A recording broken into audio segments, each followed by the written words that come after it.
Township Supervisor meeting, Thursday, September 5th, to order. Please rise and pledge allegiance to the flag.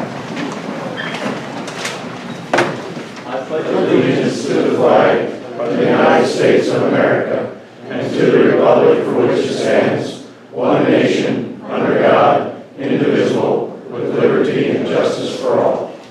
Thank you very much. Please silence your cell phones. And I know there are people here for fire companies. We'll discuss that under old business, fire department working people, okay? This meeting was published last December when we published our meeting for the year. We had an executive session after our last meeting to talk about personnel issues and nothing was decided. We'll work. The minutes for our last meeting, August 15th, any additions or corrections to that meeting? I make a motion, we accept the minutes as presented. I'll second the motion. Any comments or questions? All in favor say aye. Aye. Opposed, no. Motion carried. Thank you. Department reports. Chief. Good evening. I normally give my full report at the second meeting of the month. So the only thing I will talk about tonight is we had the Denver Elementary evacuation drill on Tuesday or Wednesday. And that went very well. I'm very pleased with the principal and staff of the elementary school. The students did phenomenal, and the officers of the department, along with some help from the fire police, made the event non-eventful and was over very quickly. The students were back in the school, I would say, within 25 to 30 minutes. So it went very well. Any questions of the chief? Thank you, Chief. Zoning officer report will be next meeting. Roadmaster. Good evening. Good evening, Chris. Township office was seal coated and line painted. We had the line painters in, Alpha Space Control. They went throughout the township painting the lines. We finished up the restoration work on the banks along Buzzard Road. I will be getting with Liz this month to do the billing for the Lancaster Conservation District. We contacted the millings in the Stony Point parking lot. We addressed a few problem swales. We had the street sweeper in for a day, had him in various developments in some of the outlying roads. We started the second group of storm drains for inspections. We are currently milling and doing base repairs on the Heatherwoods Drive. We're going to start the next patch next week. We ordered parts for the drive assembly for the flail head mower. That broke down Tuesday. We actually got the parts and we had the mower back in service today. I have meetings set up with Martin Paving and New Enterprise to discuss paving options for 2020. I had Windstream stop at the pool to look at rerouting the phone line into the pool. We had a slow tire leak on a 544H John Deere loader when we were milling the road at Heatherwoods. I had a plaster out there, well not plaster, but when McCarthy tire came out, found the leak, replugged that. We had new lines purchased for the backhoe. We had some of the hydraulic lines looked like they were ready to blow. They've been on there probably from when it was first purchased. Of course, with all the storms, we're still chasing after storm drains. Other than that, it's just normal street signs, storm drain maintenance. That's all I have. Thank you, Chris. Any questions of Roadmaster? Okay, thank you. Move on to list of bills. Okay, we have a list of bills. They are as follows. You have a total general fund of $99,731.50. You have a total state fund of $317,411.72. You have a total lake fund of $13,408.72. And a total recreation fund of $222. Question? I'll make a motion to go through pages presented. I'll second same. Any comments or questions? All in favor say aye. Aye. Opposed, no. Motion carried. Thank you. Land planning. Mr. I'm sorry, can I step in for a second? I'm sorry. I didn't know if I wanted to mention something publicly. I didn't know if I should do it after Treasurer's report or with the police. But what I'd like to announce is East Cocalico Township.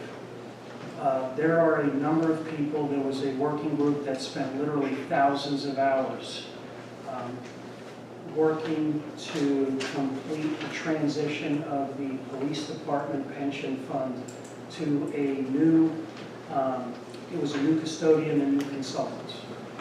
That completely supported that pension fund, and I just wanted to make sure those people got credit and say thank you to them. Those were the old township manager, Scott Russell was involved with that. Elizabeth Dorneman was involved with that. On that committee was also the Chief Kepley was on that, Officer Projan, Officer Walsh. We also had Officer Fisher on that committee, and we had an independent individual from the community that is a accountant, and that is Joe Corden on that committee also. I was on that committee also, but I wanted to say thank you to those individuals for that work, because our audit just came back. It was a 4-year audit. The transition was made during the 4-year audit process. There were absolutely no findings or anything that needed to be corrected. And that's a phenomenal job when we moved over. We're now well over $12 million in net pension. Okay? So thank you to those people. Okay, thank you. Okay, Lee. Yes, first item on the agenda is the Foxbrook preliminary subdivision land development plan. Current deadline for action on the plan is September 28, 2019. The township was in receipt of a letter from the applicant's attorney dated September 4th, 2019, offering a 120-day extension. The letter also passes along information indicating that the owner has entered into an agreement or agreement of sale with a prospective developer, and he is in the process of evaluating the current project or other options. The township has also been contacted regarding a traffic scoping meeting with PennDOT involving alternate options for the development and a pre-application discussion with the prospective party considering taking the project over. So in light of those actions, I know previously there has been some concern expressed regarding the time frame this project has been around in the preliminary plan status, but I think it was also indicated that the applicant has obtained certain permits and approvals to this point, and that it was in the best interest to allow those to remain and not push too hard to have either the plan withdrawn or some other action. So they are offering 120-day time extension, and the consideration would be to accept that, which would put the deadline for action January 26, 2019. 2020, sorry.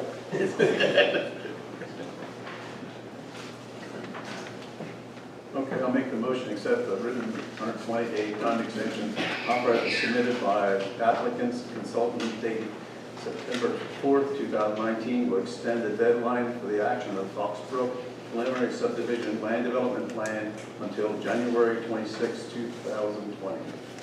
I'll second that. Any comments or questions? Anybody here representing? Okay. Can I get a second? Yeah, I'll second. Okay. Any comments or questions? All in favor say aye. Aye. Opposed, no. Motion carried. Thank you. This project is 210 Pounceville Road, which is a minor subdivision before you previously for some deferrals. During the sketch plan process, the project involved I'll call it house property at the corner of Pounceville Road and 272, and involved no new development, no grading, no improvements, essentially dividing the existing property up into three lots, one being the undeveloped side is 272, one being the farmsteading, and the other one being residential mobile homes along Pounceville Road. So At this point, the project has been before the planning commission, was recommended for approval. So there was a waiver request submitted during that process. It was discussed with the planning commission. It related to whether to accept 25-foot proposed right-of-way or 30-foot, which is the current standard. After further discussions, most recently even today with the solicitor, the transportation engineer, and the applicant's surveyor, it was decided to proceed with the 30-foot offer. There are some improvements that exist within that, mainly associated with the farm, the barn, and the fence. But the goal would be not to accept the right-of-way today. It would be an offer, and the township would have, say, 20 years to consider that. And keep in mind that the objective here is that this breaks the property up into more manageable and developable pieces instead of having everything at once. So there would always be the option of dealing with improvements at the time of further development of any of those parcels.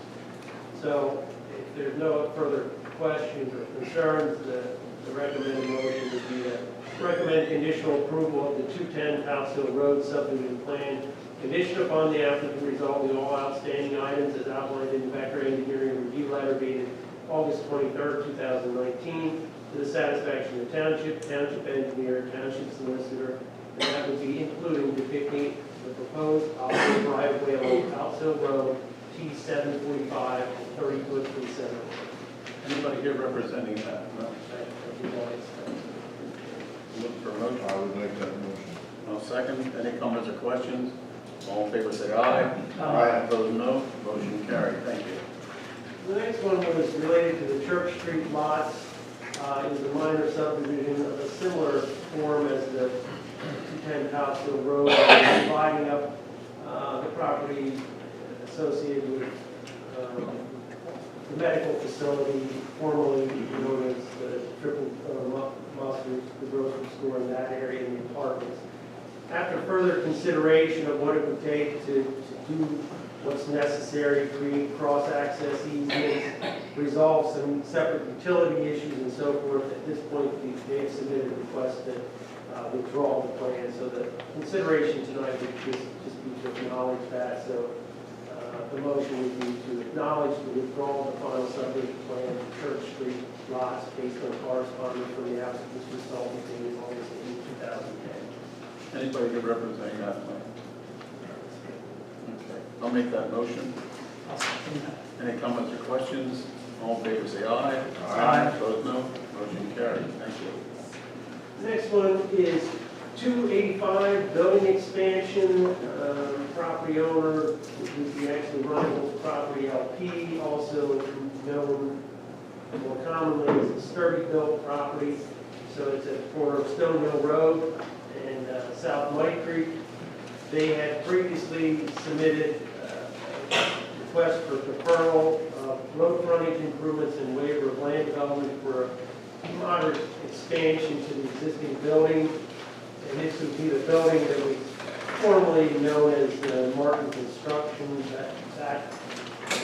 They also have a separate lot, which is the larger facility, Sturdy Built, previously improved. So the project involves the removal of the office, small office area on the existing structure and construction of about 11 to 12,000 square foot of expansion.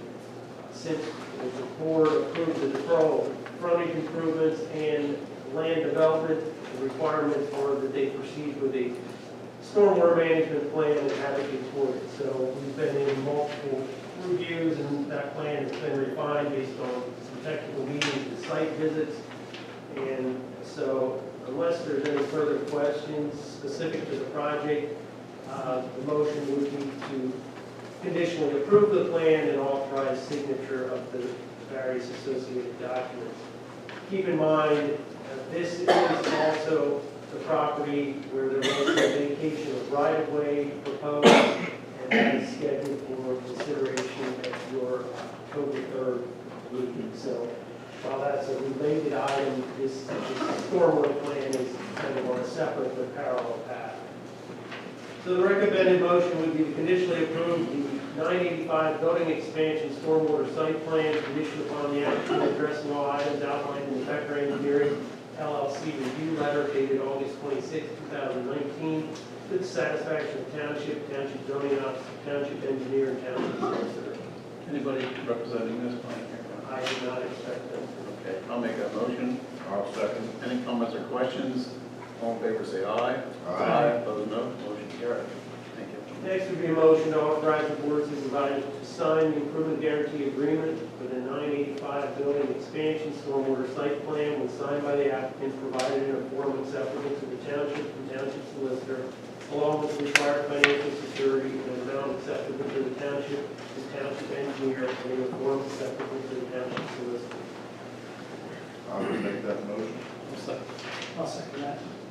Any comments or questions? All in favor, say aye. Aye. Opposed, no. Motion carried. Thank you. Next would be a motion to authorize the board of supervisors to sign the stormwater maintenance and easement agreement related to the 985 building expansion stormwater site plan when executed by the applicant, submitted to the township in a form acceptable to the township solicitor. I'll make that motion. I'll second that. Any comments or questions? All in favor, say aye. Aye. Opposed, no. Motion carried. Thank you. And the final one on that project would be to authorize signature of the 985 building expansion stormwater site plan by the board of supervisors upon the applicant adequately resolving all conditions of plan approval to the satisfaction of township zoning officer, township engineer, and township solicitor. I'll make that motion. I'll second it. Any comments or questions? All in favor, say aye. Aye. Opposed, no. Motion carried. Thank you. And the last one I had on was Dale Martin with the stormwater plan over in the Naperville area.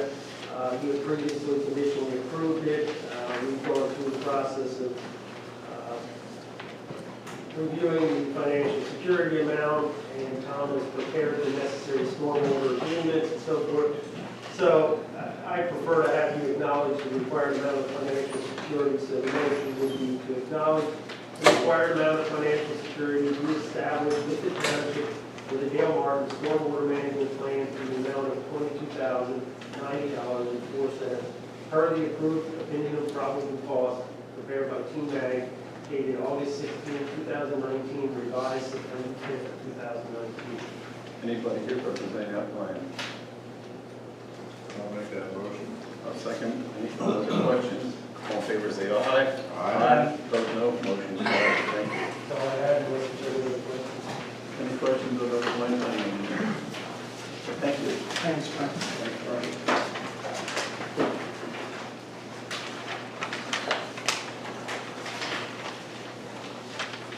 Whole business, MS4. Possible revision of mowing ordinance. Yeah, I can speak about that.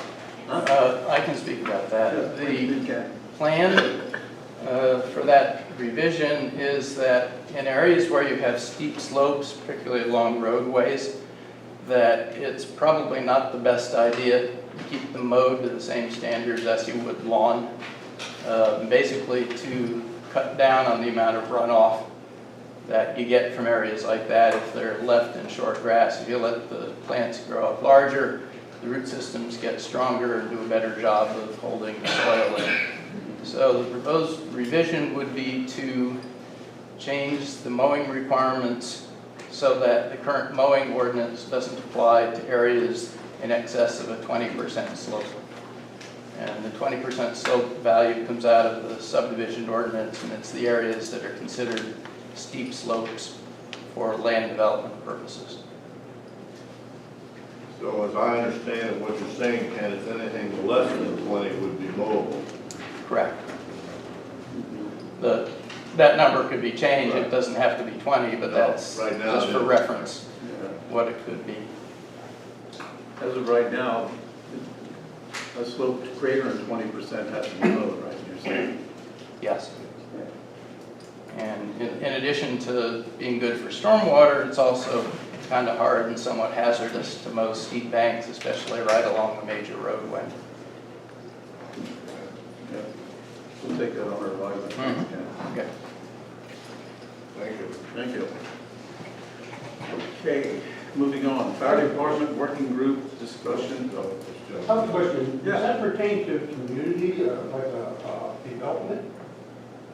If it's less, if it's more than 20%? Nothing that again can be done.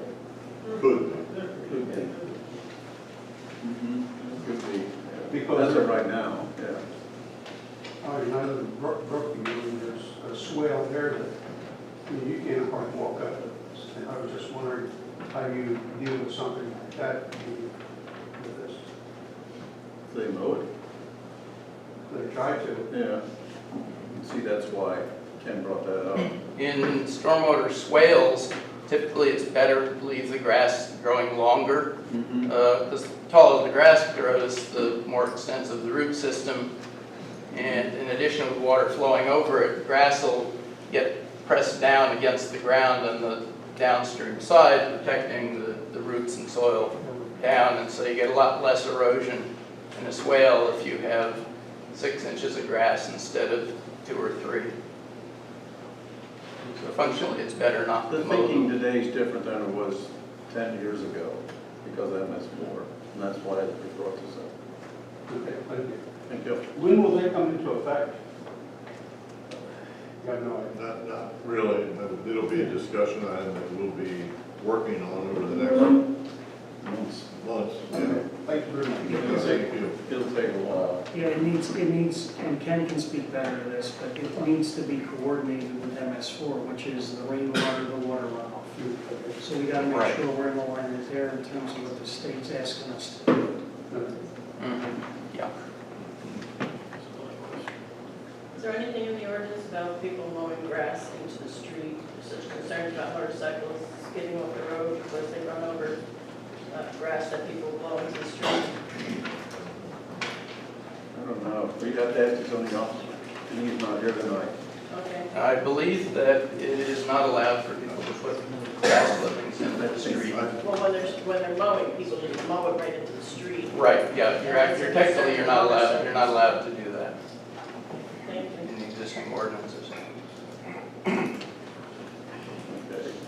Thank you. Fire Department Working Group. Or C. Yeah, so we had a couple more meetings with the working group. We are continuing to gather data and gather a lot of information related to the run box areas we've been discussing for months and getting information on. At this point in time, we're still looking at the possibility of presenting a plan where East Cocalico Township currently has right now 8 fire departments running inside 52 square miles. That's roughly 1 fire department for every, every 6 square miles is what we have in East Cocalico. East Cocalico, as we've discussed many times in terms of our financials, East Cocalico's putting in place a 4-year strategic plan, rolling into a 5-year plan, and we're now proactively starting to look at what is going to happen in the next 5 to 10 years as a community, as East Cocalico. One of the first steps we actually took in doing that was with the police pension. The second step we took in doing that was actually rolling up our forecasts for the next 4 years with a rolling 5-year. Part of that strategic plan also now is to take a look at our fire departments and to take a look at the run box areas that we currently have. And really the question I've been asking for a while now, and nobody can give me an answer, is the maps are there, is when you take a look at East Cocalico, how did East Cocalico end up with 8 different departments? I don't know. That's just where we are. We need to take a look at this as a community. I'm speaking on behalf of East Cocalico, but I will say I think other communities need to start taking a look at it. I know there's a lot of firefighters here from other communities, and the reason you're here is because you care. And my hat's off to you. But personally, I believe you need to start asking your elected officials, what are they looking to do in the next 5 or 10 years? We're trying to be proactive, and that's why we're taking a look at the working group related to our fire departments.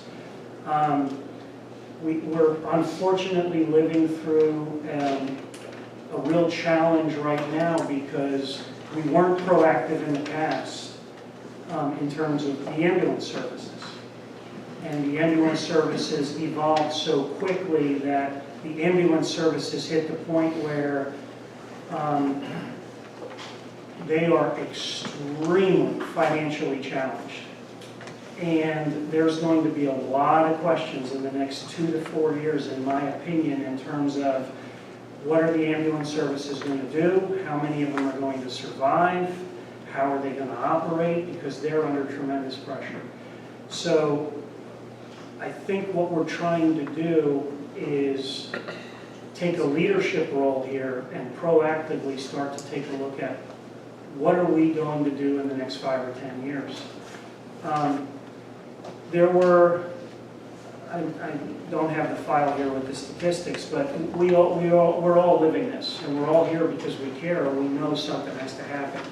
But if I remember my dates correctly, in the early 80s, there were well over, and the Lancaster paper printed this, there were well over 300,000 volunteer firefighters in the state of Pennsylvania.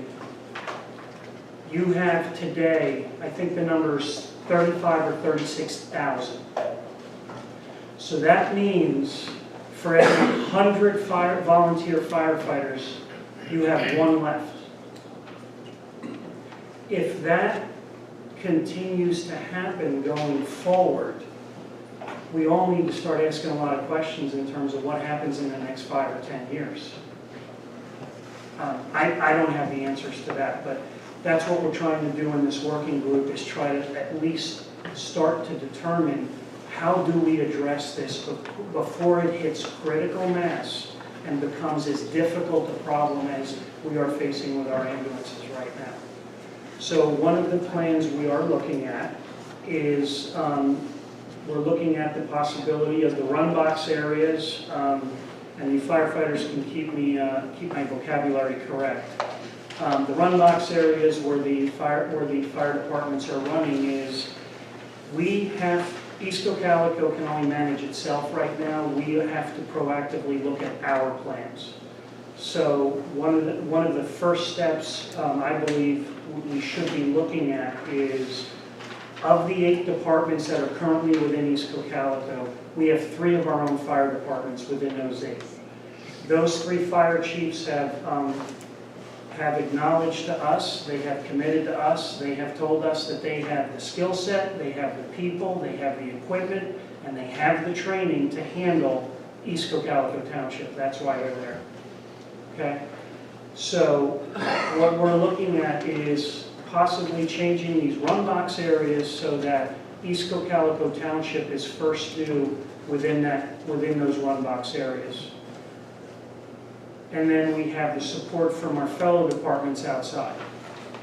So that's fundamentally what we're looking at doing right now, and that's, no decisions have been made, obviously, but those are the many, many, many discussions and the many things we're taking a look at.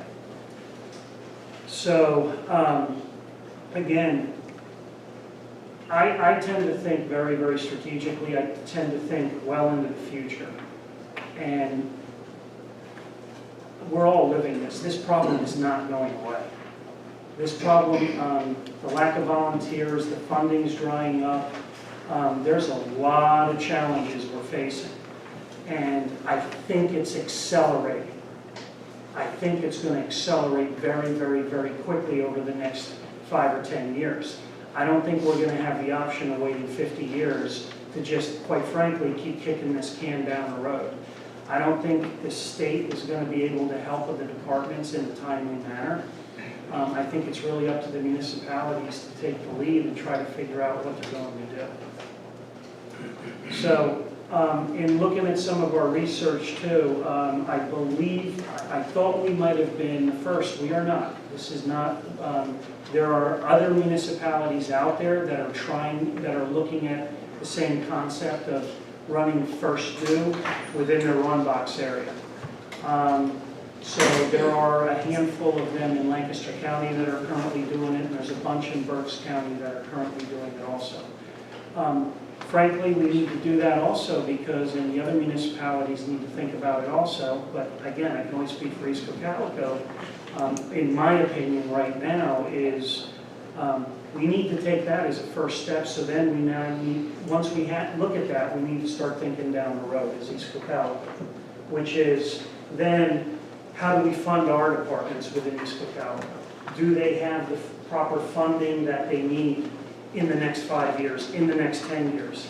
As their volunteers may dwindle or may decrease, how do we as a municipality step up and somehow find a method, a way to help those fire departments? You guys are critically important, all of you. I don't care what municipality you're from, because you're responsible for lives. I will even venture to say I've had conversations with some of you in this room, and I'll say it out in public. My personal opinion, you're carrying a lot more responsibility than I am. And I really respect that. But the reality of the situation, the numbers are there. We all need to figure out, or we all need to start thinking about what happens in the next 5 or 10 years. So that's basically a summary of where we are in the working group right now. Okay? So, questions? Yes? Your name, please? Dan Schmidt. Two questions I've asked the board, if I could. Number one, would there be a chance that, to move along with your study, that the public, East Cocalico Township residents and taxpayers, would be able to have an open forum to be able to speak their mind and their piece on this, being they are the taxpayers, and they're the people that put you guys in the office, and would take some of that burden off of your shoulders. The second thing that I was thinking about, just sitting here listening to RC, would be, did the township think about getting an outside feasibility study of this? You know, as far as, you know, you're looking at, you know, our first job as we get tapped out or our tones go off is lives and property. You know, the main thing is lives. You know, so maybe a feasibility study would help out a little bit in that in the next year or two, to be able to tell you what's more feasible for this area or whatever area you're going or you're looking at. You know, and I just think maybe before you go and, I don't want to say jump into this, but to ease into this, that you would do, one, talk to your taxpayers. Like I say, they're the ones that put you guys where you are and have you making the decisions which is best for your taxpayers. And then number two, to do a feasibility study. That's all I have, and thank you. No, thank you for that. Those are excellent points. Absolutely. Any other comments or questions? Oh yes, Dan Weaver, I live at Scenic Drive. So I'm also deputy chief at the Adams Center Fire Company. So, you know, I have a vast interest in this whole operation, and I truly understand what RC is saying about needing people, needing money, needing a plan. And, you know, for me, as a taxpayer of East Cocalico and a volunteer at Adams Center, I understand exactly what you're talking about. You know, about 15 years ago, we looked at this problem at Adams Center. We sat down with our council. We came up with a solution that's working very well. And it's a plan moving forward. We've also had several discussions with many of the fire chiefs here on more than one occasion, where the discussion was about consolidating the fire department, the Cocalico area fire department, and looking at an option of moving that forward. Do we really need every one of these fire companies? Every fire company has its own identity, its own stuff to be proud of, and that's awesome. That's what makes every fire company what it is today. But do we really need all these fire companies? When you look at consolidating, changing areas, taking someone's life basically at risk, and accepting that liability of being able to prove that you're capable of providing those services. That means you need to provide those services as spelled out in NFPA 1720. Which means in order to initiate any kind of fire attack, you need at least 16 people there. 16 people in under 10 minutes. Now, we all operate on a home responder base. Nobody has career staffing or volunteer staffing in station. There's times we do, times we don't. Most fire departments are out the door in 3 to 4 minutes. You're cutting that time down. Building construction definitely changes lives, which affects every firefighting opportunity. So the further your fire apparatus is coming from, the longer the response time, the more of liability you're basically accepting as a township, saying, yes, we can handle that. So when you look at the whole Cocalico Regional Fire Department idea, it's a great idea. There's a great concept out there. Do you end up moving stations, relocating stations, doing stuff? More than likely would. And that's not a cheap expense to encounter either. So there's a lot of give and take you have to take. If you look at also doing that, you also take into the fact that your volunteers are now responding to a further distance than what they used to respond to. It also increases your response time.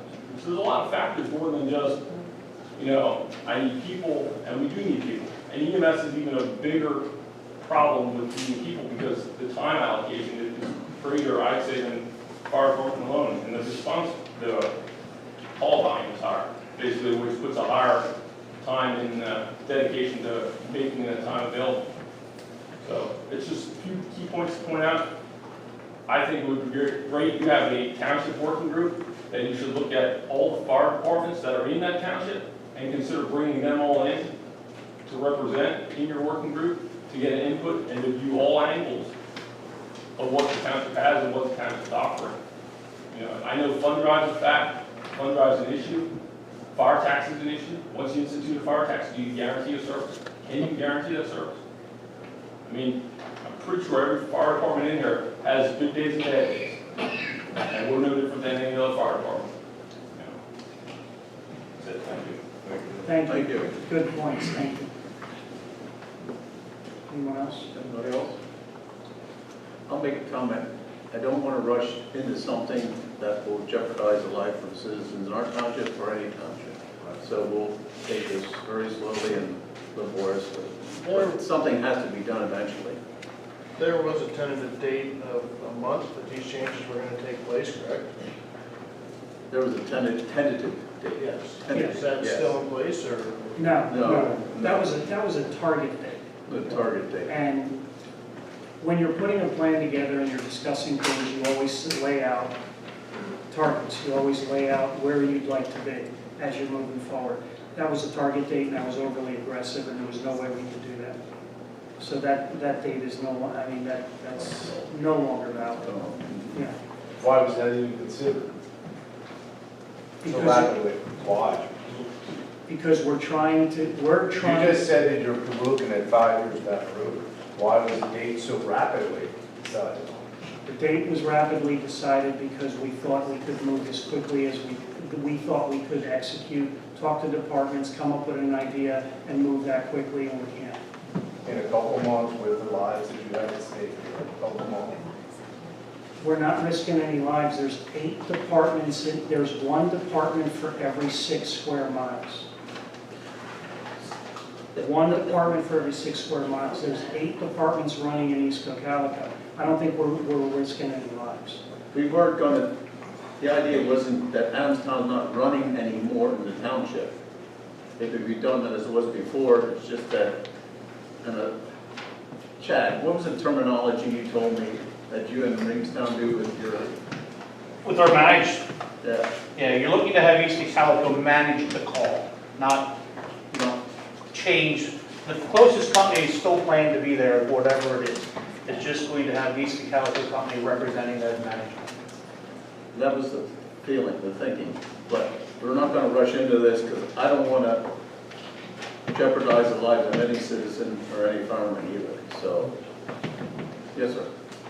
So on another comment, Yes. since you have the working group, would you pass along to the working group that they encourage their members not to spread rumors, that the idea is to take over that area because we're responsible in the way we act? I wish we could control rumors. rumors get out every day. A lot of it No, doesn't. but At working group. it's a direct comment made, Thank you. Yeah, and that, That was wrong. if that's, our members, we have a policy in place for social media stuff, for things they're supposed to say, things they're supposed to do. It's very critical of how our fire department operates. Yep. So it is very wrong that someone from that department, who honestly, I don't very rarely interact with. you know, you bring up an excellent point, and I'm just going to say my opinion here. There's a lot of leaders in this room. A lot of leaders. You got chiefs in here, deputy chiefs, you got captains in here, there's a lot of leaders. Please step up and be leaders. And you're absolutely right. When your departments start coming up with crazy ideas, if we're going to figure out what's going to happen to fire service in the next 5 to 10 years, we need the leaders to step up and please be leaders and control those comments and everything else. These are ideas. If we don't have this discussion now, if we don't start to have this discussion now, we can kick the can down the road. Let's do it. It's the easiest thing to do. Requires a lot less work. But the can's going to get kicked down the road, and our kids are going to end up having to deal with it. Our grandkids are going to have to deal with it. 2016 study from the Department of Pennsylvania, 79% of the responding volunteer fire companies in the state of Pennsylvania reported problems with recruiting. 51% reported active membership declines. 37% showed no growth in membership over a decade, over 10 years.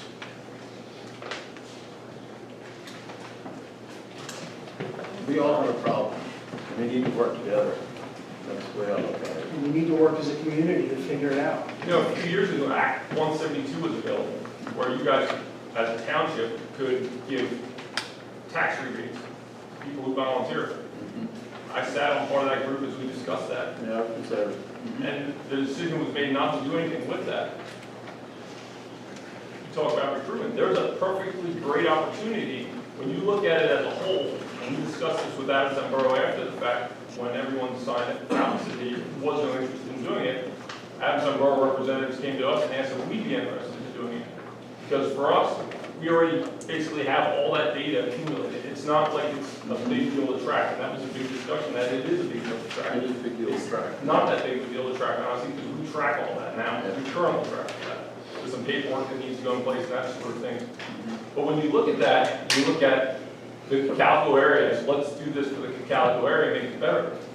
So if we have a volunteer that lives, when I say we, is an Addison Fire that lives in East Cocalico gives that same break, the same as Addison Borough would give that same break to a resident who volunteers at a fire department in East Cocalico Township. And you use that Cocalico region as an area. Now, obviously, we have numerous members that live in Spring Township, Brecknock Township, Berks County, which is a whole other avenue to cross. But I mean, if you truly are looking at, well, there's a way we can entice our members to be members and still have them some type of standard they need to meet, because obviously we're looking for positive results in firefighting, and we're giving you a positive return in a tax break. And it's not that great of a number, honestly, when you look at it overall, but it's something. If I remember right, the reason it was shown was because fire companies, a bunch of them didn't have the data. That may be, we carry all that data, I expressed that, we run a rewards program at our firehouse to help our community do some stuff.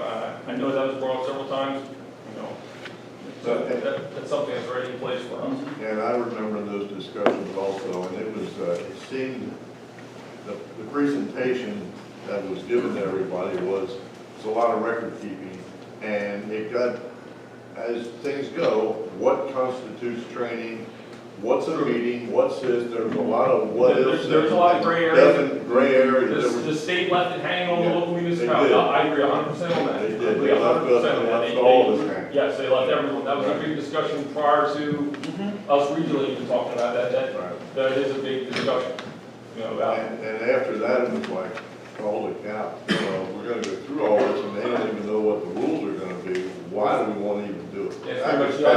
you had to make up your own rules basically for what was going to do. And does Adamstown, your Adamstown borough do that then? No, we looked at the numbers of what we have and actual property owners in town versus people who rent, people who live in these towns. That was another issue. Yeah. So we looked at the numbers as a fire department and said, we're not gonna push through it at this time. And we spoke with the people that are residents in the borough, that are volunteers with us, that would apply by a standard of what we thought of, not just, hey, I'm a member. Everybody's got 50 members in their fire department. Okay, how many guys have the certifications, have the training, make the training calls, do all that type of information, and put all that stuff out there to do it? We spoke to those individuals one-on-one and said, hey, what do you think about this? And most of them were like, I'm not in it for the money, I'm in it to help the community. And that's why we left it at that. Any other comments? Yes, sir. Kyle with Reinhold Ambulance. Earlier you mentioned about EMS companies financially hurting. Are you planning on changing the EMS boxes as well, or is this just fire for now? No, we're just discussing looking at fire. fire only right now. Okay. EMS is a completely separate issue. We got a lot of Yeah. Yeah, one thing at a time.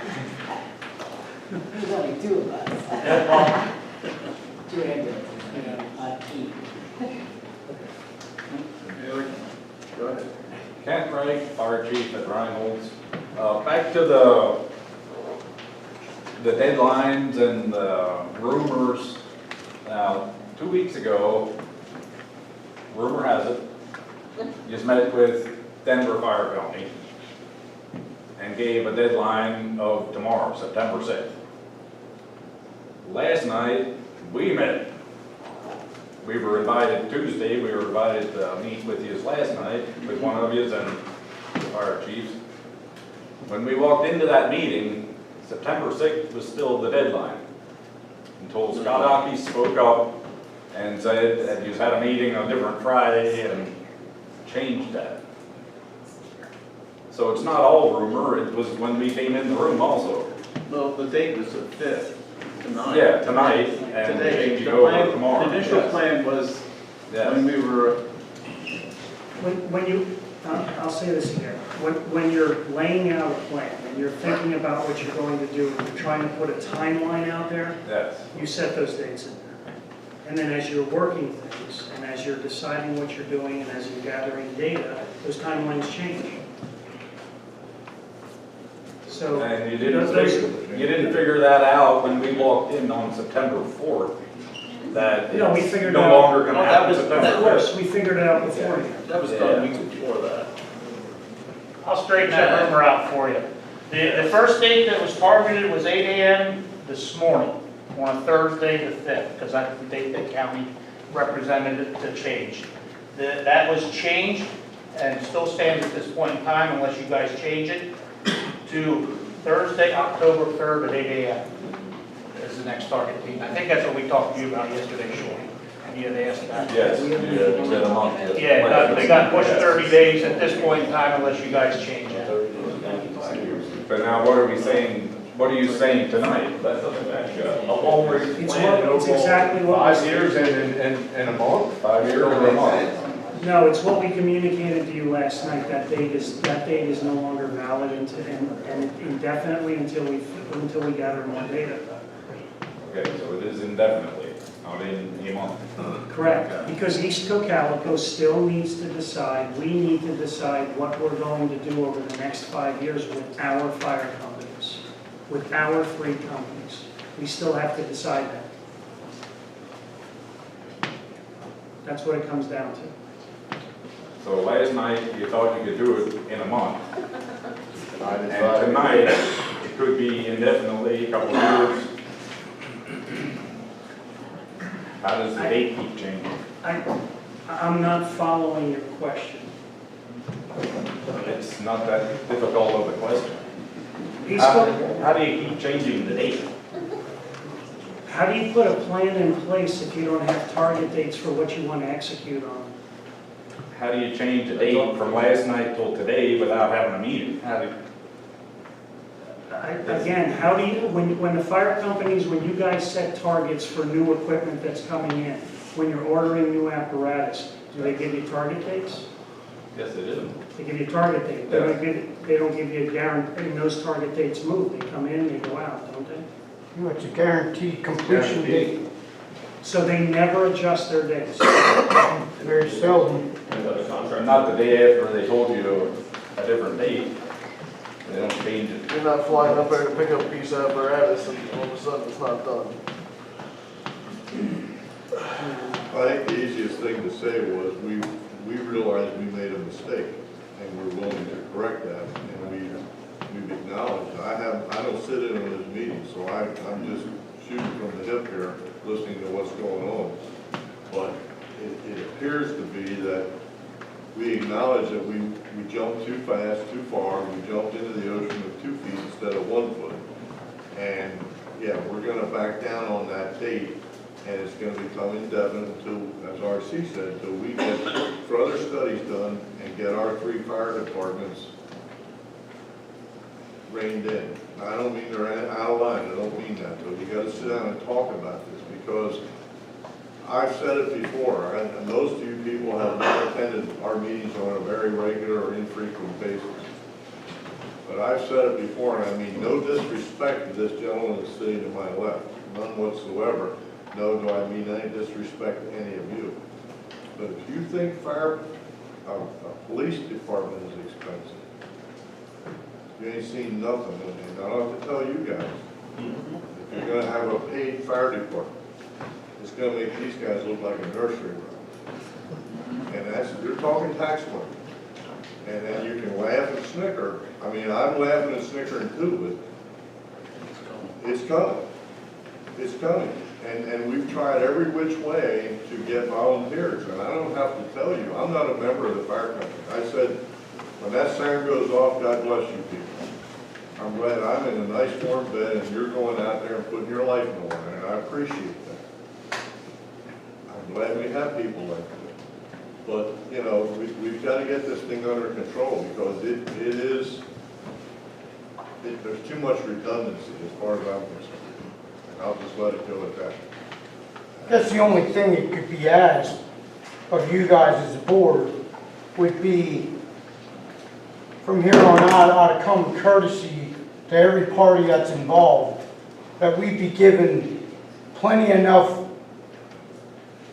of notice, I guess, for lack of a better term, plenty of time of notice of what's going on, instead of like it has been, you know, in 2 weeks, bam, you're slapped in the face on this.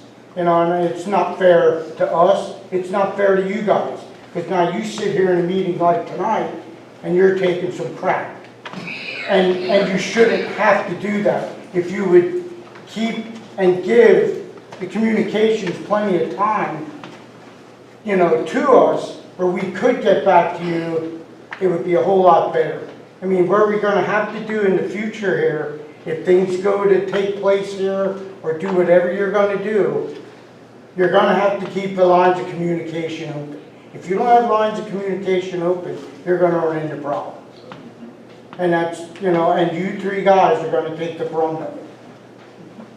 So, you can take that however you want to take that, but it'd be nice to have the communications open a little bit better than they have been. Thank you. Thank you. Yes, sir. Good, Josh. You guys keep coming back to 3 departments and financial problems. Does East Cocalico need 3 departments? Well, okay, the bigger question, how many do we need East Cocalico and the Cocalico School District? That's a legitimate point. Yeah, that's a legitimate point. How many do we need in Lancaster County? But you gotta take baby steps to begin with. And the supervisors of East Cocalico Township are responsible for the people in the township. And we were probably going too far, too fast to begin with, but that's what our main thing is, what can we start doing to guarantee that the citizens of the township have fire protection that doesn't, in the future, that doesn't kill them tax-wise. So, You know, back to the financials, because the financials keep coming up as an issue, Has the township taken a look at fire department financials? Like, here's where our money goes, here's where we spend X amount of dollars for this line item, we spend X amount of dollars for this line item. Our departments have given us financials. They've done that. You know, so you know exactly where that money's being allocated to? You know, because that's the important part, it's good to be open, you know, with your municipality, as to where that money goes, and here's our budget for the next year, and this is what we plan to do.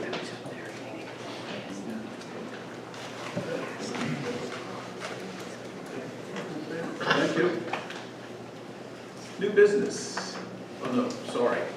One more thing. The ash trees in 68 Green Road Park. I got 2 bids, one from Premier to remove 20 to 30 trees for $9,750, and one from Messner Tree Service for $8,100.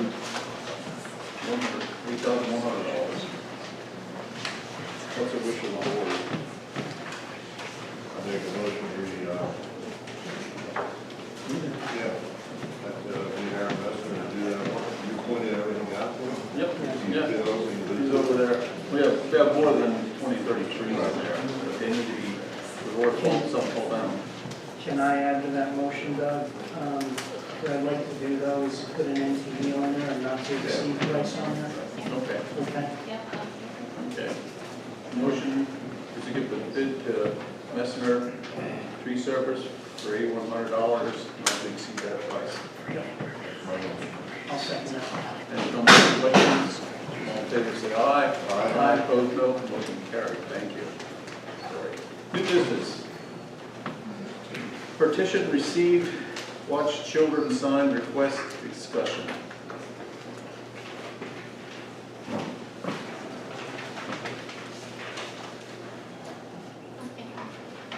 For you gentlemen, you have a petition for a safety traffic sign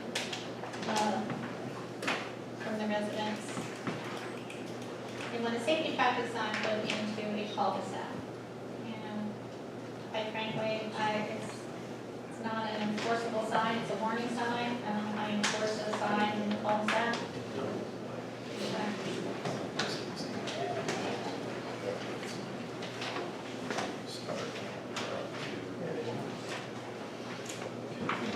It's not an enforceable sign when the police department go out and do something. Correct. That's what I'm saying, it's not an enforceable sign. So is it a warning sign to say, you know, there are kids in this cul-de-sac? Kids and playing. Kids playing, which hopefully they're not in the street, but there might be a kid running out for a ball or whatever it might be. So, you know, is that something, again, this is the wish of the board. Keep in mind that there may be further petitions from other places requesting the same sign, which could then turn into a park where, and I'm not diminishing this sign by any means, but you could have signs all over the place. Again, this is a cul-de-sac with townhouses, if I'm not mistaken. So there are kids that do play in that area, development, whatever you want to call it. I've seen it. They don't have an association there. I don't know that they do, it's the townhouses, just like the station.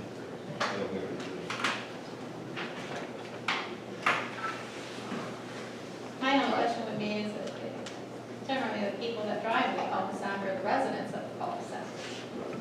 Normally that's Yes. in a cul-de-sac, yes. You have no purpose in being in there except to go to and from your house.